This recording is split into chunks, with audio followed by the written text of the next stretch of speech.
Hi, welcome to the studio. Joining me today is this very attractive Mexican duck featuring a new head with a brand new polymer clay beak. And in today's tutorial, I'm going to show you how I make these polymer clay beaks. And the reason I did that was take a look at the old beak, and you can see that this one is a little bit thicker, clunkier, not as attractive. So I'm switching over to the polymer clay. Looks a little bit better.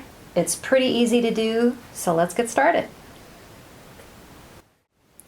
Now I'm going to assume that you have a basic knowledge of how to work with polymer clay, because what I'm doing here is I am essentially making a bead, and the procedures are similar to anything you might find on the internet for making. It's not really a hollow bead, but it is a polymer clay bead, a large bead. So we start with a piece of wire, and I just cut a long piece of wire, maybe 6-8 inches long, and I use 19 gauge, and that's pretty straightforward. And then I'm going to bend it into a shape that's going to fit into the interior of my beak. And this is going to give me a little bit of stability and strength, and if I need to bend something to create a bent shape, that'll help give it a little more strength and stability. If I was going to make a wide beak like a duck, this would be a wider bend at the tip here, and then I would probably do some cross wires in here. And if I was going to do like a hummingbird, it would be longer and it would still be relatively thin. But for a basic generic beak, which I'm going to do here, is something like this.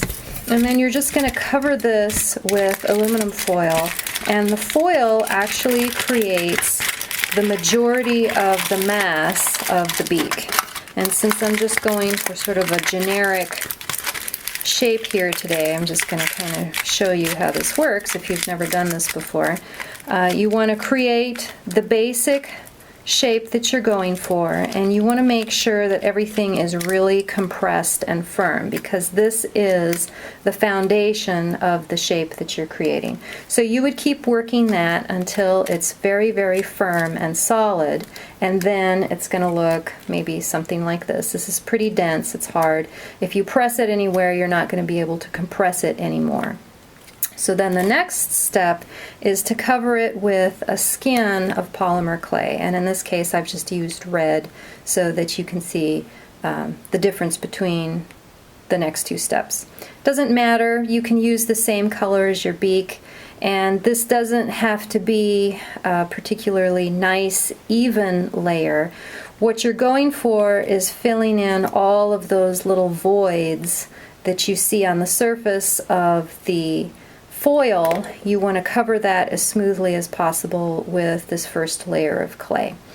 And it's important that you work it, and you'll be able to tell if there's air underneath because you'll feel those bubbles moving around. And if you have a bubble, you would just slice it and press the air out. And it's important that you get all the air out so that this is one relatively solid, dense piece of material. So then the next step is to create the skin that's going to become your final shape. And so in this case I have rolled out a nice thin layer of clay, and I'm going to use black here. And the important thing to remember is that you kind of want to minimize the amount of clay that you're using, because this is the most expensive component. So I use a lot of black, a lot of white, and some beige, and I do buy a little bit of blue and red and yellow to mix some of the other colors, and there are birds that have brightly colored beaks. So remember also, when you're covering with this final layer, that the entire beak that you're making is not going to be shown. Right? You're only going to see a portion of it, so maybe like that much of it is going to show. The rest of this is going to be inside of the head. So it doesn't matter if this is sloppy looking and ugly. You just want to make sure that that front layer looks good, and you would just sort of work your clay. And I do not go for a really smooth surface. I prefer to make it look like somebody has actually created the surface instead of going for a perfectly smooth beak. So I use these cheapo plastic tools. I don't even know where I got these. Maybe from a kid's modeling set.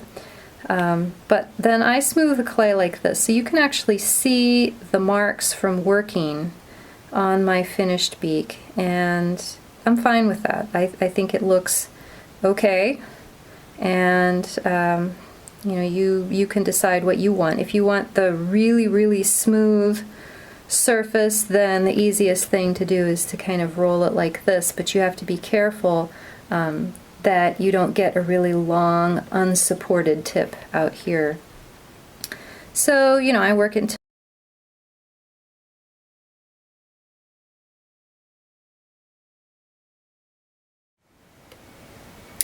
okay, we had a little bit of a technical glitch there. So as I was saying, you want to go in with a hole at the top.